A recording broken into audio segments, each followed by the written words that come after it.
Hello YouTube, this is Lego Crop 75, and today we'll be covering my Lego recreation of a very old drawing I made back in 7th grade called Turbo Prime.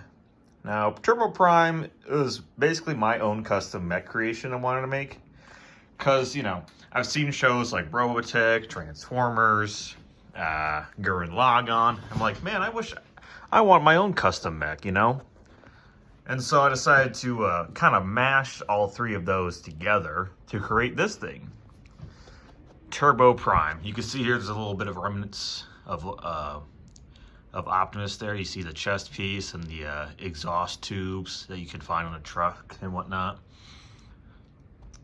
And of course with those shoulder shields as well, kind of reminiscent of Gurren Lagann and its shoulder shields. And I always thought that was pretty cool.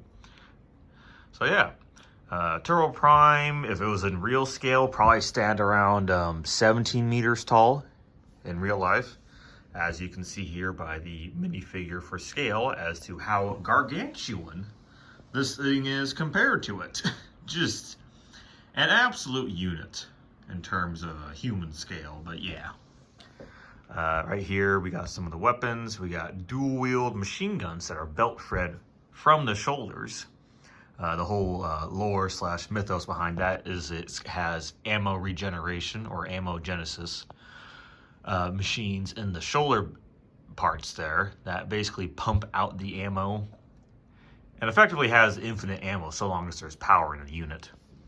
At the top here we got 2 miniguns that are also very large caliber. They also have infinite ammo as well, because why not?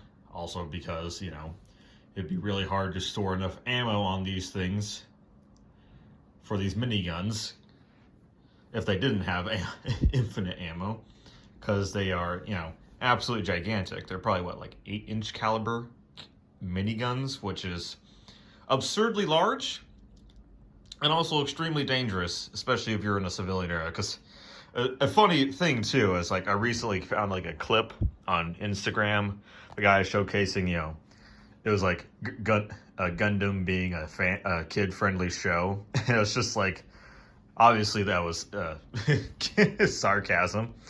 And I think the one scene that stood out to me the most was there's these giant Gundams in the city, just, firing these big cannons, miniguns firing gigantic projectiles. And the shell casings being ejected were just massive. One of them that got ejected from the gun as it was firing hit a lady in the head and just immediately killed her. She was holding the baby too and just instantly dead. And of course, a lady comes by and grabs the child, closes the lady's eyes, who's now dead. I'm like, well, damn. One of the earlier ones too. So yeah. These are 8-inch. I don't know if I'll make these 8-inch as well. I just thought of them as 6-inch just because of the size of the belt ammunition here, which I used tank treads and repurposed them as, ammo belts. And back here we have the big cannon called a Tesseract cannon. Now it's basically a super weapon / shotgun. Normal fire mode, it just works like a shotgun, pump action or automatic. Just fire it, just immediately blows a hole in an enemy unit. And its alternate fire mode, or its super mode, it charges up to fire a massively powerful energy beam attack that can basically punch through a starship, a massive starship, and if it has really strong energy shields, it basically just forces the shields in on the ship, causing the ship to just mangle apart while the shields are still intact.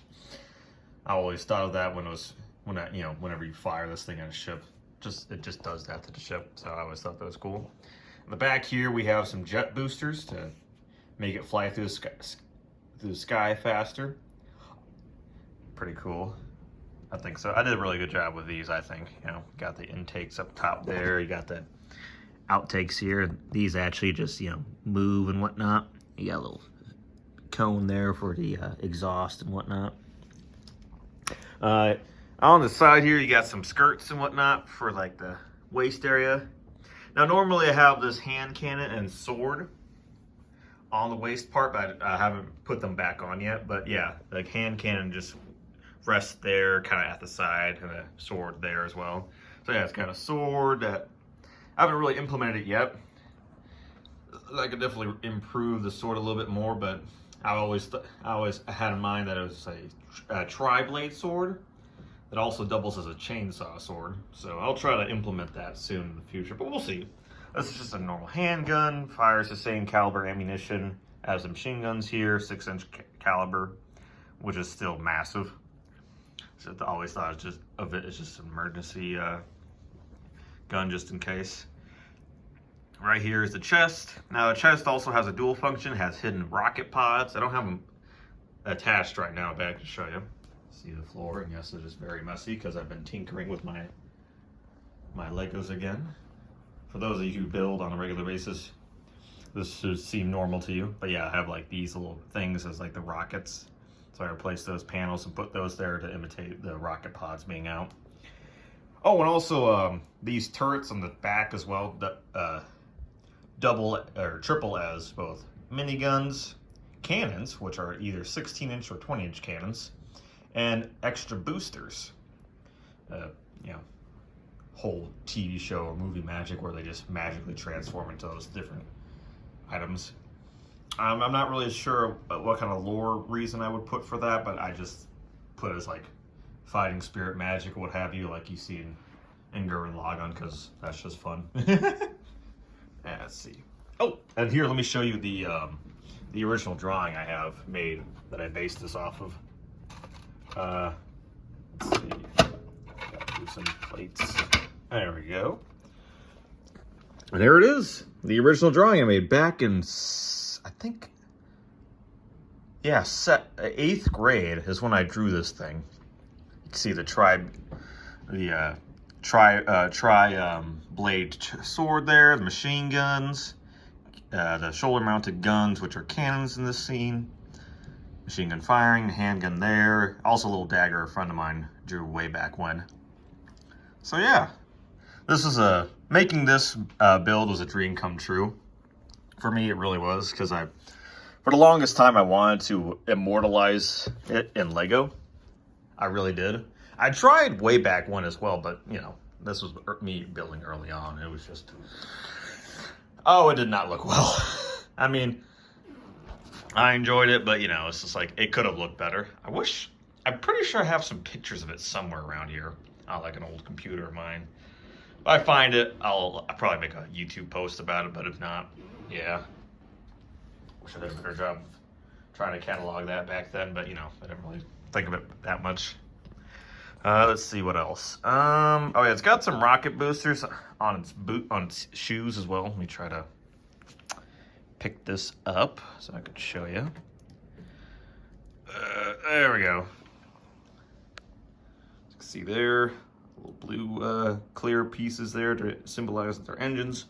Oh, here's the bottom part of the cannon, too. All that jazz. I'm gonna put that there real quick while I set this back up on its stand. There we go. Yeah, it needs that stand back there, otherwise it literally just cannot stand upright because it's so damn back heavy. But yeah, I'll probably have plans in the future to make a instruction set for this. We'll see, but I have yet to rebuild it into the digital program. I'll probably do that when I finish the other instructions, which make some headway on the Infinity. I decided to finish that first before I tackled the rest of the ships. But I have one frigate done, and then I got the Infinity underway. It's it's gonna take a while because I think I'm on like step 80 right now. I haven't even finished the first third of the ship. I mean, I got all the side angled panels, so that's probably like around a third or fourth of the way done. But I still have the rest of the ship, and it's just, whew, it is a doozy. But I'll get it done eventually. Post them on Brick Vault or wherever I can get them to sell. Probably Etsy if it's not a good deal on Brick Vault, but we'll see. But yeah, this is Turbo Prime in all its glory.